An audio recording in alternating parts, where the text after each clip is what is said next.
Magandang araw mga kaibigan. Share ko po sa inyo kung paano magpalit ng preno nitong motor na RS125 Fi na Honda. So palitan natin itong preno sa harapan.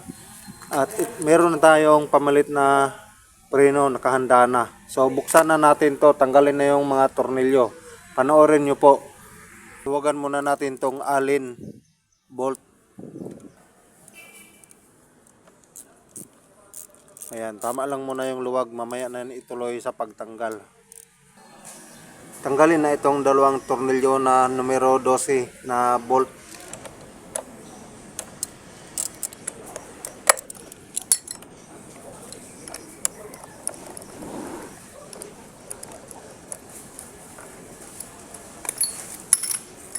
At ilabas na yung brake caliper.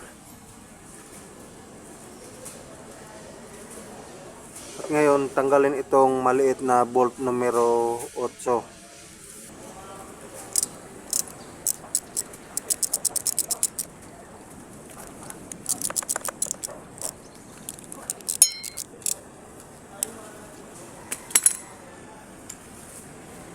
Tanggal na. So, ayun. Manipis na yung brake pad. So, oras na magpalit. Ayan, maninipis na. So, alisin ko itong nut para malinis. At itong piston, kailangang ibaon. Pigain lang natin ng pliers.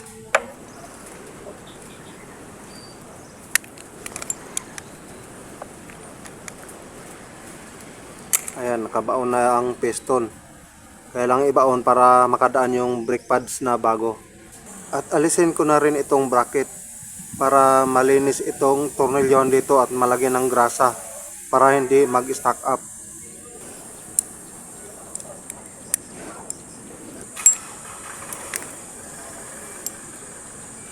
So tanggal na ang bracket ng caliper.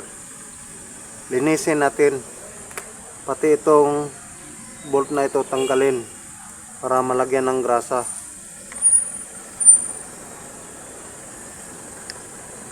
Ayan.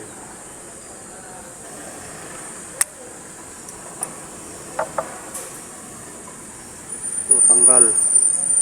So linisin ko ang caliper.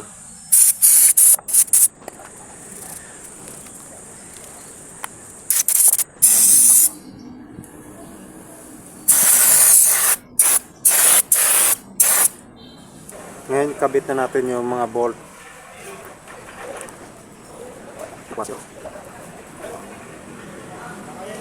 At ibalik na ang tornilyo sa bracket.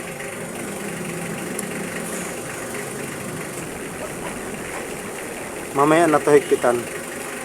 Salpak na dito sa housing. Huwag kalimutan itong spacer.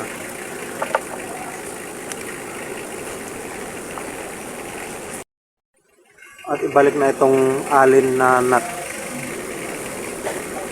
At mamaya nahigpitan na ang brake pad na bago. Paupuin lang yan dyan.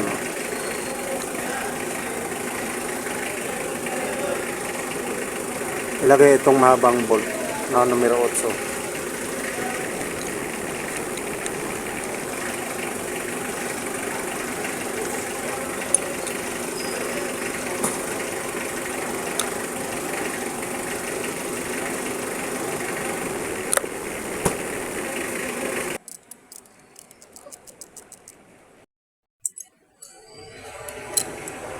Mamaya na higpitan.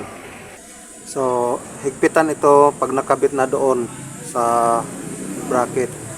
Lahat ng bolt higpitan. So isalpak na natin.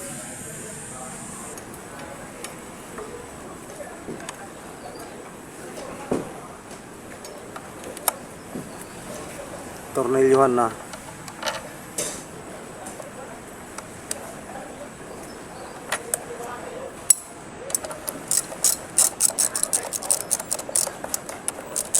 Kung nakakatulong po sa inyo ang video na ito, may kasuyo po sa pag-subscribe sa aking channel. Salamat po.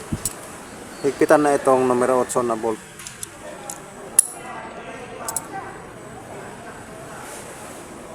tamtaman lang ang higpit, baka ma-lost thread.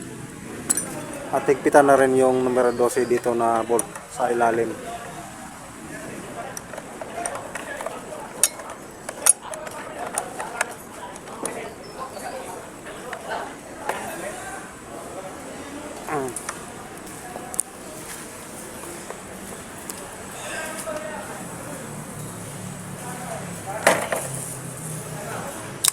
Higpitan na rin itong numero 8 na alin.